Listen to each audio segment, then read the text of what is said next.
আবারও একবার ওয়েলকাম বন্ধুরা আমার এই ছোট্ট চ্যানেল বেঙ্গলি কার্টুন সুপারে। আজকের আমাদের ভিডিও খরগোশ এবং কচ্ছপের গল্প। একটি নদীতে এক কচ্ছপ বাস করত। নদীর ঠিক ওপরেই ছিল একটি জঙ্গল। সেই জঙ্গলের মধ্যে থাকত একটি খরগোশ।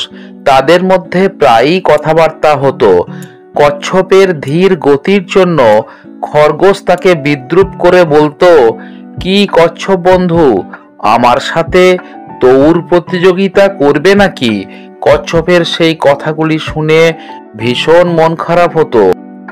মাঝে মাঝে কচ্ছপটি রেগেও যেত। খরগোশ বলতো কচ্ছপকে, তুমি কি করে এত ধীর গতি নিয়ে এই পৃথিবীতে বেঁচে আছো আমি ভাবতেই পারি না। এই কথাগুলি কচ্ছপকে প্রচণ্ড আঘাত করে এবং কচ্ছপ মনে মনে ভীষণ রাগ করে এবং বলে, ঠিক আছে খরগোশ, আমি তোমার প্রস্তাবে রাজি আছি। আমি তোমার সাথে দৌড় প্রতিযোগিতা করতে চাই।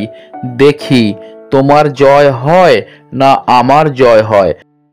কথাগুলি শুনে খরগোশ মনে মনে হাসতে থাকে এবং ঠিক সেই সময় ওখান দিয়ে যাচ্ছিল একটি বানর।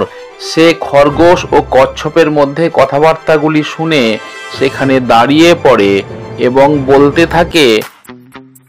খরগোশ এবং কচ্ছপকে বানরটি বলে, আমি তোমাদের দৌড় প্রতিযোগিতায় উপস্থিত থাকব। আমি সাক্ষী হিসেবে থাকব, দেখব কে জয়লাভ করে আর কে পরাজয় বরণ করে। খরগোশ ও কচ্ছপ একে অপরের প্রতি দেখতে থাকে। বানরটি খরগোশ এবং কচ্ছপকে দৌড় প্রতিযোগিতার সমস্ত নিয়ম কানুন বুঝিয়ে দিতে থাকে এবং পরের দিন আসার জন্য বলে যে তোমরা পরের দিন মাঠে চলে আসবে, আমি উপস্থিত থাকব। দৌড় প্রতিযোগিতা শুরুর আগে বানরটি খরগোশ এবং কচ্ছপকে ভালো করে বলে দেয়, মাঠের ও প্রান্তে যে সাদা বর্ডার কাটা আছে সেটি ছুঁয়ে আবার মাঠের এ প্রান্তে চলে আসতে হবে। যে প্রথমে আসতে পারবে সেই হবে বিজয়ী।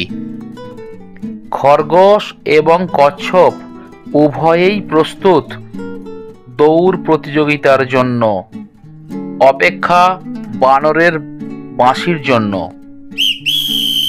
শুরু হলো দৌড় প্রতিযোগিতা খরগোশ এবং কচ্ছপের মধ্যে। খরগোশ স্বাভাবিকভাবেই কচ্ছপের থেকে অনেক এগিয়ে চলতে লাগলো।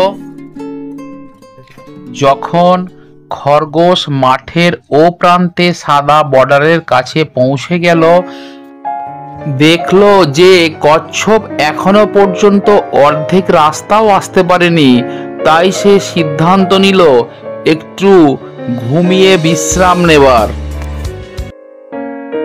খরগোশ ঘুমিয়ে পড়ল এবং গভীরভাবে ঘুমিয়ে পড়ল।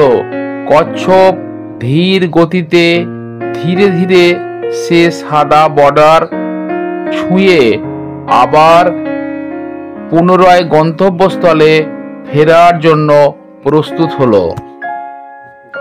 খরগোশ তখনও পর্যন্ত ঘুমিয়ে আছে এবং এদিকে কচ্ছপ পুনরায় গন্তব্যস্থলে প্রায় পৌঁছে এসেছে।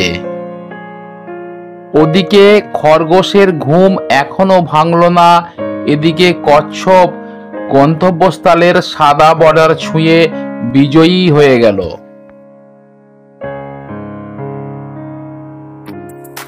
বানর কচ্ছপকে বিজয়ী ঘোষণা করলো এবং তাকে অভিনন্দন জানালো যে কচ্ছপ, তুমি এই প্রতিযোগিতায় জয়লাভ করেছো। কচ্ছপ আজ এই প্রতিযোগিতায় জয়লাভ করে অত্যন্ত খুশি। অবশেষে বানরের ডাকে খরগোশের ঘুম ভাঙে।